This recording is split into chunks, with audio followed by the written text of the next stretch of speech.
Hai guys, sugeng rawuh kanggo saluran YouTube kelasku. Ing kene aku pengen nerangake babagan overpass Selayu.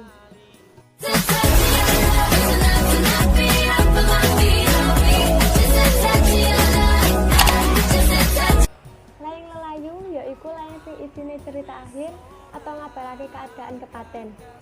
Contone, Assalamualaikum warahmatullahi wabarakatuh. Innalillahi wa inna ilaihi raji'un. Sampun kepundhut wonten ngarsa dalem Allah Subhanahu wa taala menika Fitri Arsyanda Utami. Pidalem ing Salaka. Seda Rebo 19 Desember 2001. Yuswa 3 taun. Nyarekaken layang insyaallah dinten Kemis 20 Desember 2001. Rabu 14 Imakam Sasanalaya Saman. Makaten parwata Selayu menika kaaturaken mugi ndadosaken kawuning dumateng sedaya sanak kadang. Awit kawigatosanipun sedaya kulawarga ingkang pinilar ngaturaken aguning panuwun. Wassalamualaikum warahmatullahi wabarakatuh.